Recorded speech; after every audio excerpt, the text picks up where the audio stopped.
Ici, là où seul le bruit des vagues trouble le silence. Ici, là où la nature est restée intacte. Ici, là où les ruines marquent le passage des hommes. Ici, là où l'océan rythme le temps. Ici, là où l'horizon est infini. Ici, là où l'estuaire a tous ses droits. Ici, là où les méandres de l'océan nous entraînent. Ici, là où les pensées peuvent s'épanouir librement. Ici, là où le ciel n'a pas de limite.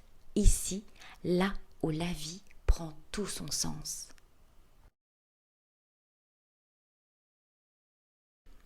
Il était magnifique ce coucher de soleil, tel un oiseau battant ses ailes.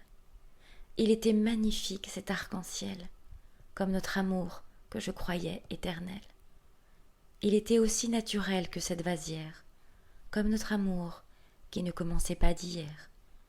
Mais tout s'en va, comme l'hirondelle, parce que rien n'est éternel.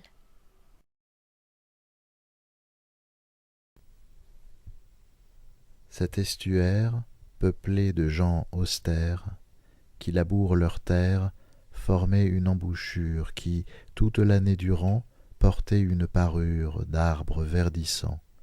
Au bout du monde, on se croirait, si seulement on n'y voyait qu'une contrée égarée.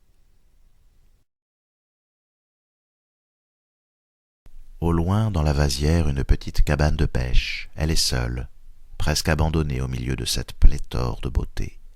La nature a repris le dessus, et ce moulin en ruine pleure sa fonction passée. Ma solitude me permet d'avoir les idées claires, et mon âme navigue sur le rivage. Une propension veut me faire plonger dans l'eau bleue, mais je m'y refuse. Cette eau, remplie de clarté et de pureté, serait par sa puissance et sa profondeur infinie comme un gouffre insurmontable pour un esprit aussi fragile que le mien. Là où les nimbostratus ne coexistent pas avec le ciel, la nature, elle, n'octroie aucun droit. Elle grandit, s'épanouit et s'illumine au bord de l'estuaire. Après la pluie, la lumière de l'espoir. Le ciel nous livre un spectacle qui se reflète dans l'eau tel un miroir. Cet instant de vie, chacun à sa manière, ces matières en suspension qui colorent l'atmosphère, aucune limite entre ciel et estuaire, comme s'ils se respectaient mutuellement.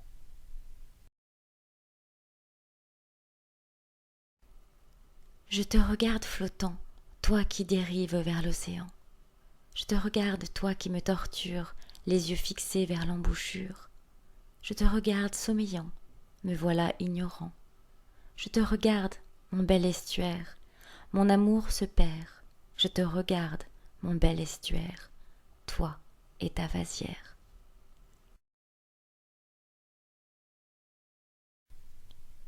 Étendu sur l'herbe humide, face à ce spectacle de couleurs, je laisse mes yeux admirer cet arc-en-ciel au loin, celui que l'on a tous voulu atteindre étant enfant.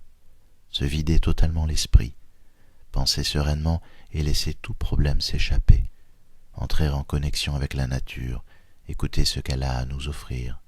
La brise caresse mon visage, je regarde le fleuve qui coule sans bruit, laissant mon imagination l'emporter. Je me revois enfant à patauger dans l'eau et rire de bonheur avec tant d'insouciance.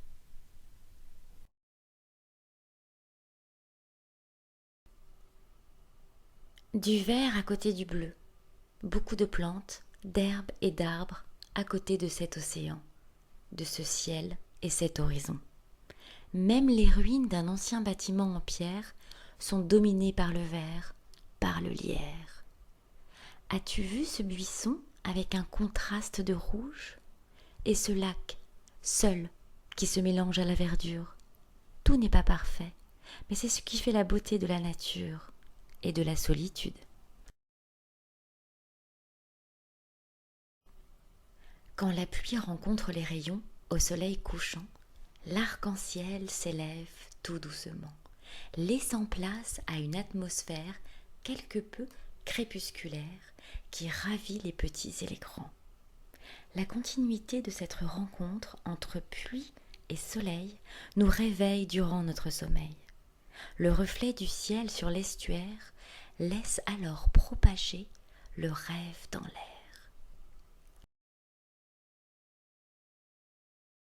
L'Eldorado médocain. Ainsi, le navigateur s'échappa du havre de paix encore visible derrière lui. Après avoir pris une profonde inspiration durant laquelle il se remémorait les souvenirs passés au sein de son village estuarien, l'explorateur, avide de nouvelles terres à découvrir, s'élança sur le miroir et courut vers les portes célestes, gardant le paradis flamboyant au loin. Maintes fois il crut tomber, chuter, passer au travers du miroir avec la peur de le briser. La traversée aurait été paisible sans la présence des gardiens des cieux, armés de leur écarlate lance de lumière, mais elle n'aurait pu avoir raison du voyageur.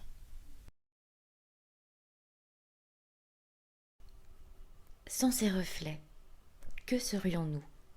Sans cette douceur rosée, sans ces paisibles soirées, sans ce calme renouveau, sans ce spectacle privilégié, sans cette simple embouchure, sans cette belle fin annonçant le recommencement, sans cet espoir qu'elle nous offre, sans l'envie de recommencer et de revoir ce spectacle qui nous appelle et le méandre singulier de cette paisible soirée.